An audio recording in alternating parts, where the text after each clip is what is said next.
Ladies and gentlemen, this is Lions Den with another news and commentary. I'm doing an update of the incident that happened in Arizona when, and I did a previous video that a man stabbed a 17-year-old in the neck because the music was too loud. He was playing his rap music. Well, they identified who the victim is, and to me, this is basically, again, like I said in my previous video, that it reminds you of the Jordan Davis case. This young man, the 17-year-old young man named Elijah-Al-Amin. And I'm going to go ahead and play this news clip, and then I'm going to continue the rest of my commentary. Justice for Elijah, the hashtag gaining momentum on social media after 17-year-old Elijah-Al-Amin was stabbed to death on the 4th of July. The accused killer telling police he felt threatened because Al-Amin was listening to rap music and that he fears people of color. Elijah's grieving family says hate motivated the murder. It was a hate crime. That's what the police are saying. It definitely feels like a hate crime. ABC 15's Carla Navarrete digging deeper to see whether this tragedy could be called a hate crime. More than 100,000 tweets with the hashtag Justice for Elijah on social media. A police report gives insight as to what allegedly motivated Michael Adams to kill Elijah-Al-Amin at this Circle K. The report reads in part, Adams felt he needed to be proactive rather than reactive and protect himself. Adams entered the store and approached Elijah from behind, used his pocket knife to stab Elijah in the back and slit his throat. Supposedly what he said is that his music reminds him of other people who had attacked him, and he wanted to get him before he got him. The report goes on to say that Elijah never provoked Adams and was apparently just listening to his rap music. I guess he pulled up to the pump or something like that, and his music was too loud. He liked to listen to old school Tupac, you know, so he was probably bumping his music. He just got his new rims. My name is Michael Paul Adams. 2 days prior to the attack, Adams had been released from prison, serving time for aggravated assault. Adams' sister tells us her brother suffers from mental health issues and has autism. We've also learned through police reports he's been diagnosed with sensory processing disorder. Arizona law does not have hate crime charges, but former U.S. Attorney Paul Charlton says if hate and race are proven in court to be motivating factors, it could add time in prison for Adams if convicted. There is, in the state system, an aggravating factor which the court can take into consideration in determining the appropriate sentence. In Phoenix, Carla Navarrete, ABC 15, Arizona. Okay, you heard the video. And you know what? This young man shouldn't have been killed that night.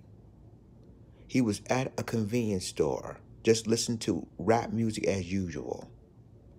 All of a sudden, you got this guy, Michael Adams, stabbed this man in the neck. Now, I know a lot of people are going to say, in the criminal justice system, why you let this guy out in the first place? I'm talking about Michael Adams now.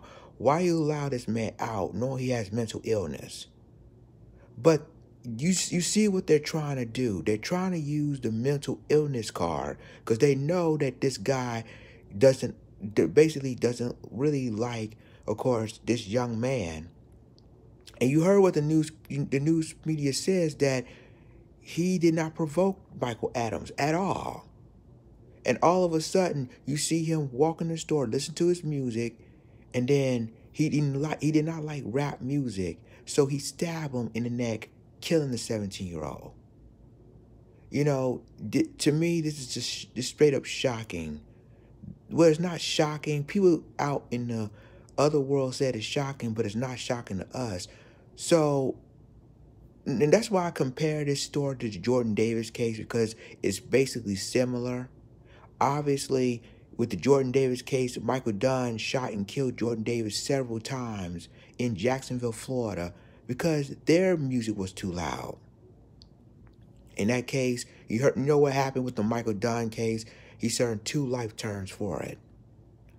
And now you have Elijah-Al-Amin, you know, minding his own business, loving his music, and similar with the Michael Adams guy, all of a sudden did not like acting like Michael Dunn, acting like he hates rap music. And, you know, his excuse was why he killed Elijah-Al-Amin, because he's been attacked by people that listen to rap music. I want you to hear what that person says. Listen to people that had rap music. What that remind you of? But my point is that Elijah shouldn't even. He shouldn't. He didn't deserve to die that night. And now, my concern on this case is that the lawyers of Michael Adams are going to use the mental illness card. And watch what I'm about to tell you guys. They're going to use this mental illness card. So they say, well, it's like his sister said that he's suffering from mental illness. And then guess what's going to happen? The lawyer is going to tell the judge that he needs to plead not guilty by reason of insanity. They're going to use the insanity plea. Watch it, ladies and gentlemen. It's going to happen. And then you guys don't say, see, Lions Den, you absolutely right. That's what's going to happen. So my thoughts and prayers goes to, Elijah-Al-Amin's family.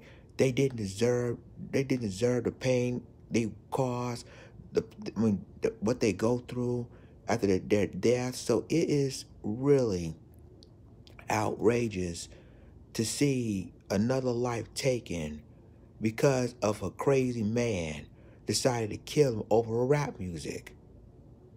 Leave a comment, tell me what you think, like, click, subscribe, and remember to click the notification bell for all the news and commentary. With that being said, this is Lions Den signing off. Deuces.